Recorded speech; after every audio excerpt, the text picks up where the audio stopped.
Welcome to News Nexus. Today, we take a deep breath and a deep dive into one of the most urgent environmental battles of our time. A crisis that floats on the ocean's surface, sinks into its depths, and affects every living being on this planet. We are talking about plastic pollution in our oceans and the remarkable emerging technologies being used to fight it. This is not just a story of damage. It is a story of innovation, of persistence, of young minds, global communities, and scientific breakthroughs joining forces to protect the blue heart of our world. Every year, between 8 and 14 million metric tons of plastic enter the ocean. Imagine a garbage truck full of plastic waste being dumped into the sea every single minute. Bottles, wrappers, straws, containers, fishing nets, industrial waste, and microscopic fibers that we cannot even see. Once this plastic enters the ocean, it doesn't disappear. It breaks apart into smaller and smaller fragments, microplastics, that stay for hundreds of years. Marine animals mistake these fragments for food.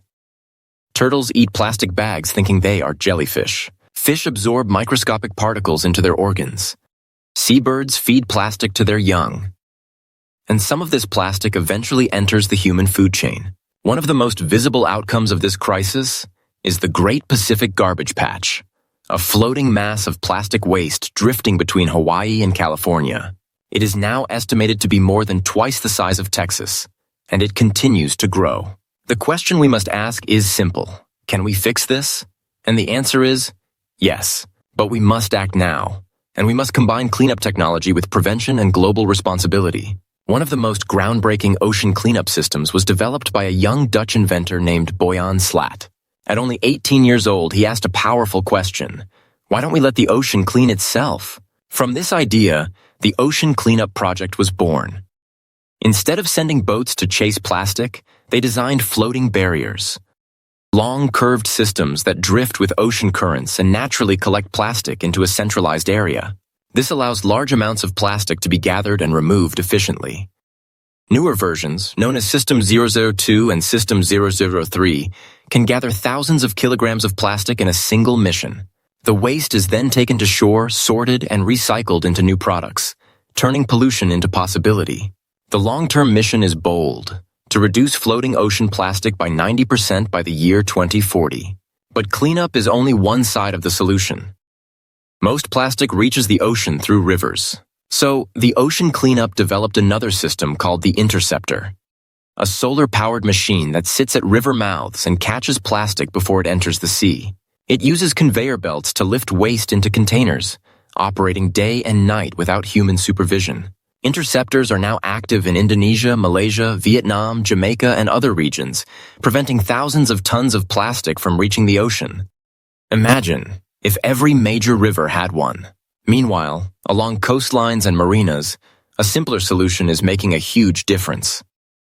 The Seabin, a device that floats at the water's surface, quietly filtering water, removing trash, plastic fragments, oil, and pollutants.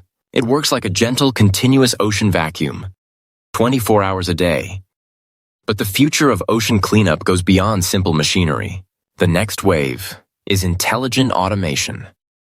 Clearbot, a small AI-powered robotic boat, can navigate polluted waters, identify floating trash, and collect it entirely on its own. Underwater drones like WasteShark and Reef Rover gather debris from shallow waters and coral areas where human cleanup is difficult or dangerous.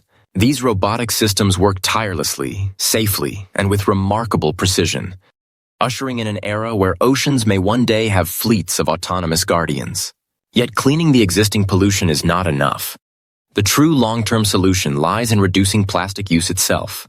Scientists around the world are now developing bioplastics made from seaweed, algae, cornstarch, and plant fibers. These materials biodegrade naturally, without releasing toxins. Some companies are creating packaging that dissolves in water. Others are producing edible, eco-friendly alternatives to traditional plastic. And in laboratories, researchers have developed enzymes and even bacteria that can break down plastic rapidly into harmless components. If scaled globally, this could transform recycling forever. But there is another hidden challenge. Microplastic fibers released from clothing during washing. Every time we wash synthetic fabric, Tiny fibers escape into wastewater and eventually into rivers and oceans. These particles are nearly impossible to remove once released. To solve this, new washing machine filters are being designed, and some countries are planning to make these filters mandatory. A small change, with enormous impact. But technology alone cannot save the oceans. People have to care. Communities around the world are organizing beach cleanups, river cleanups, awareness campaigns, and conservation programs. Children, fishermen, divers, teachers, environmentalists, everyday citizens joining together. Each item removed from the shore is a small victory. And when millions of small victories come together, change happens. Governments are beginning to respond as well. Some have banned single-use plastics. Others are negotiating global agreements to reduce waste. Companies are rethinking packaging. Consumers are choosing sustainable alternatives. Progress is happening, slowly, but it is real. The ocean is our planet's life support system. It produces most of the oxygen we breathe. It regulates climate. It sustains ecosystems and cultures. And it holds mysteries we have barely begun to understand. Saving the ocean is not just an environmental issue. It is a survival issue. What we choose to do now, the policies we support, the technologies we invest in, the habits we change, will shape the world future generations inherit. Hope is not a feeling. Hope is action. If you believe in a cleaner, healthier future, stay informed, speak up, support change, inspire one more person. Thank you for spending time with the News Nexus. I'll see you in the next episode. Until then, stay aware, stay curious, and stay connected to our shared planet.